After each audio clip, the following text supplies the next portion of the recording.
Muito boa tarde, pessoal. Daqui mais uma vez a partilhar um vídeo com vocês. Hoje é um vídeo muito interessante porque eu não considero que tenha trabalhado bem o jogo, portanto, mas foi um jogo que me acabou por dar um lucro bastante interessante. Partilho com vocês no sentido de dizer o seguinte: muitas vezes tomamos boas decisões e isso faz-nos perder dinheiro. Outras vezes tomamos más decisões ou cometemos erros no mercado, erros que podem ser técnicos, podem ser de outro tipo de ordem, e isso dá-nos dinheiro. Numa fase inicial da nossa caminhada, eu diria que nós cometermos erros e isso dar dinheiro é um péssimo princípio.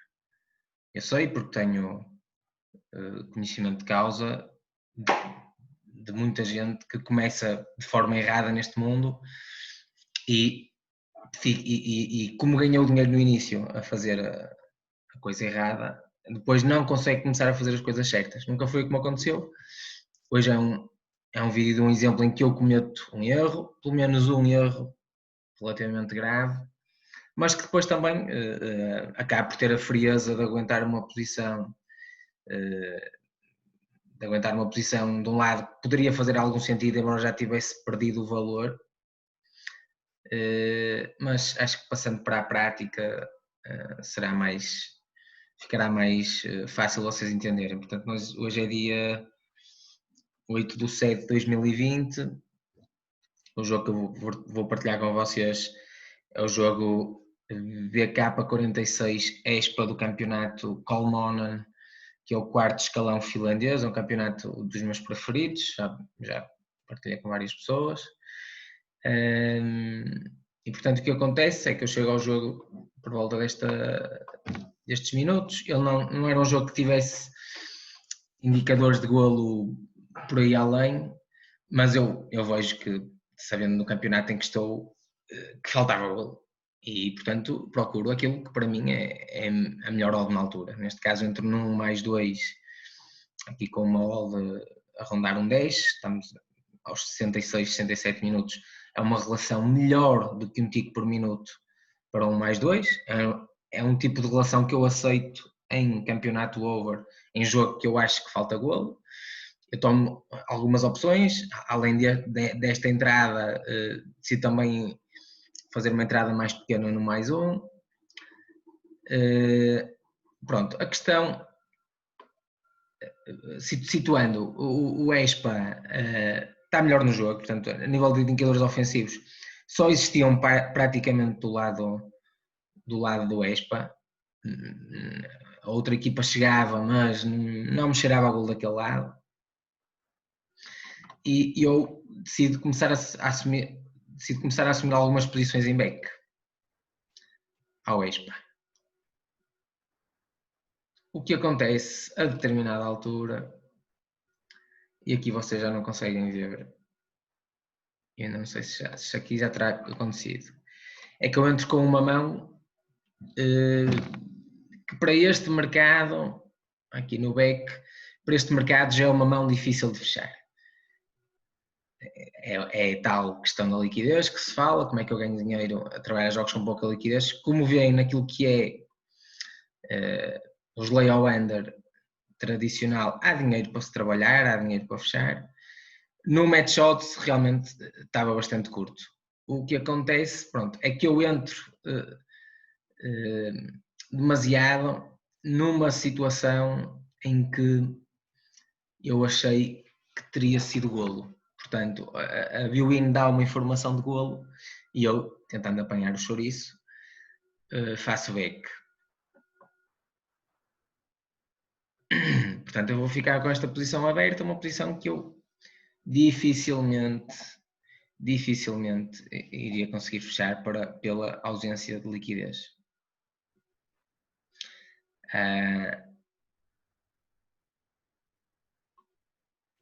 Neste caso aqui tive até aqui bolas paradas contra mim, que se vem o golo desse lado, o RED é logo automático, praticamente 100% deste valor. E começa a assumir. O que eu acho é que no jogo faltava golo. E apesar de eu ter uma posição bastante desconfortável ao nível daquilo que seria o RED aqui no Match Odds, eu decido também, até para precaver um possível golo ao contrário da minha posição, decido começar a entrar forte nos lay under acima. Exato, olha, foi exatamente aqui. Estão a ver, malta? Pronto, é exatamente aqui que eu quero. Estão a ver? Eu passei a ter aqui um risco de quase 500 euros. Eu acabei de barrer bastante. Já tinha uma posição difícil de fechar. Neste lance que é fora de jogo, a Biwin, que estava no meu outro monitor, dá informação de golo. E eu entro com a stake que estava 200. Entrei mais algum. E portanto fiquei com este risco. 660 e tal euros eram difíceis de fechar. 489. Muito mais difícil se tornaria só se eu aceitasse ir fechar a odds muito injustas para o tempo que faltava e para o comportamento que o jogo apresentava. Portanto, eu vou ficar muito preso nesta posição. Vou pôr o vídeo a rolar. Eu vou ficar muito preso nesta posição e vou tentar propor logo a seguir esta entrada que realmente não foi golo.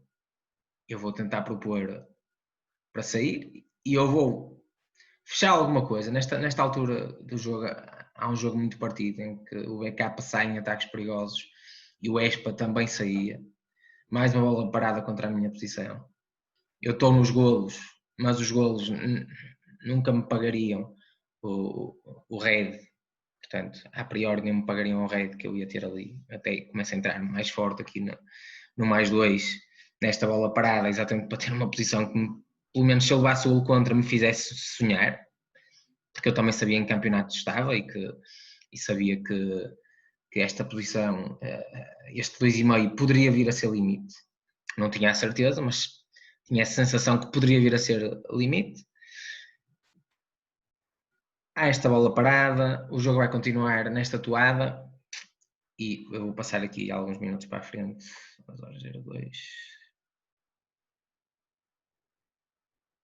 Vamos passar aqui. Vou reduzindo, já com a subida do meu RED já não estava em 500, já estava só apenas em 350 euros, apenas, entre aspas. É um RED muito acima do que eu costumo ter, apesar de ser profissional há vários anos, não é um RED confortável para mim. Eu trabalho com relações que para ter este tipo de greens assumo riscos por norma bastante mais baixos do que isto. Mas pronto, ocorreu, a partir do momento que ocorreu essa questão de eu ter ficado preso no mercado com mais dinheiro que aquilo que o mercado suportava e numa posição que foi perdendo valor, eu tenho que ir aceitando de fechar onde teria valor fechar. O que eu tive, o macete emocional aqui foi, pronto, eu entrei mal aqui, mas também não vou fechar a qualquer custo mal, pá, vou fechando. Se tivesse que fechar tudo, imaginem que as casas aqui andavam a precificar, imaginamos, a 3,5. Se me vem aqui a 3 fechar, por exemplo, eu aceitaria. Não aconteceu, eu fui assumindo esta posição aberta. A partir de determinada altura, sobretudo dos 80 para a frente, já só me cheirava a gol do lado da posição que eu tinha aberto. Claro que podia vir o gol ao contrário. E para o gol ao contrário, eu tinha aqui mais este risco, que também já não era um risco assim tão baixo, né? 70 e tal num lado, mais 54 no outro. Eu ainda vou aumentar o meu risco aqui do lado do mais 1, do 1,5, porque achei que poderia vir a tornar-se um mercado limite. O golo acontece relativamente perto do fim. Eu aqui vou pôr para fechar o mais 2, entretanto, não consigo fechar tudo. Vamos andar mais um bocadinho, estamos com 2 horas e 8. 2 horas e 12. Okay. Portanto, 5 minutos do fim, RED assumido aqui, RED no mais 2 também já tinha colocado lá para fechar, também já estava, sabia que era um mercado possivelmente perdedor. e estava a assumir um risco, já também relativamente alto aqui no mais um, por forma a caso venha o golo, caso viesse o golo que eu estava à espera que ainda acontecesse, eu pudesse compensar algum deste red, e se o golo fosse do lado que eu tenho a posição, embora eu estivesse sempre aqui a tentar propor, se o golo fosse do lado que eu tenho a posição, dar-me este green e dar-me ao green do mais um. E ainda assim conseguia sair do jogo em green.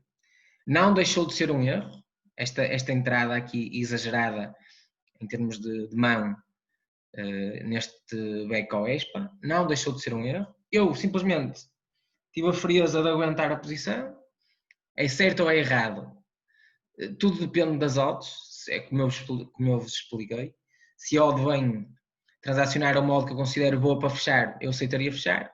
Neste caso, foi aceitar este red, aceitar emocionalmente este red e tentar trabalhar os outros mercados como eu normalmente trabalho. Eu continuava a achar que faltava um golo neste jogo, já tinha aqui 101 de risco para 606 no mais um. Há um canto para o ESPA, não sei se o golo será de canto. Mas pronto, nesta altura estamos a falar de um possível RED de 352 mais 100 mais 50, um RED bastante pesado. Não é que seja algo que acabe comigo emocionalmente, mas era um RED difícil de digerir e que levaria a que tivesse que trabalhar 1, 2, 3 dias, se calhar, bem, para compensar. Eu vou aguentando, como veem o ESPA, está o ESPA com bola, é o ESPA que ataca. Eu estou sempre a tentar propor para sair, né, aqui com um RED mais reduzido, à volta dos 200 e picos euros. Entretanto, já começo a pensar em entrar no limite também. Estava a contar com 3, 4 minutos a sentir perigo nos ataques num campeonato que eu gosto como a Colmona. Já estava a considerar o limite também, mesmo que aumentasse o meu RED, era o que teria de ser. Não me posso deixar influenciar por esta posição. Embora, de certa forma, eu já tenha sido influenciado, porque abri uma mão grande aqui, por exemplo, neste mais um. Eu tenho que tentar continuar a tomar boas decisões no jogo. E, aliás, estamos aqui a propor no mais um a 0,4 e depois a 0,3. Porque eu estou a tentar fazer o meu trabalho normal no lay ao under e gerindo esta posição de back, que foi uma posição que eu entrei em demasia. Eu creio que é neste ataque, aos 88 para 89, que o ESPA vai fazer o golo.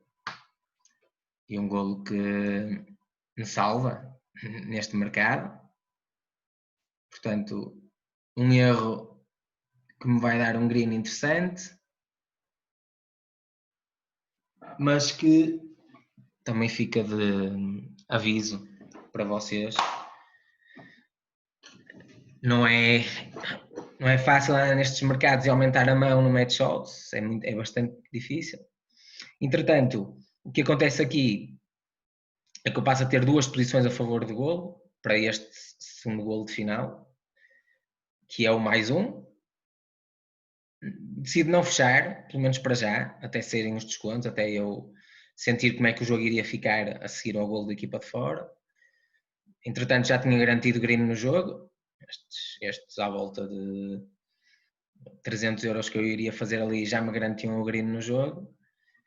E, portanto, foi a questão de, logo no ataque seguinte, o BK sai, eu até tiro ali a posição de saída, porque senti logo um perigo muito grande no ataque do ESPA, e o ESPA faz o 2-0, dando-me assim os 359 e os 606. Portanto, ilações do vídeo, cuidado com as mãos maiores, em termos de match odds, nestes mercados com menos liquidez. Nos lay-under, relativamente fácil crescer. No match odds é mais difícil. Uma má opção no jogo não me levou a ter outras más opções, apesar de tudo. Eram reds, ia ter outros reds no jogo, mas eu acredito que eram reds com bastante mais valor do que aquilo que eu iria levar no Expa, porque realmente foi um erro.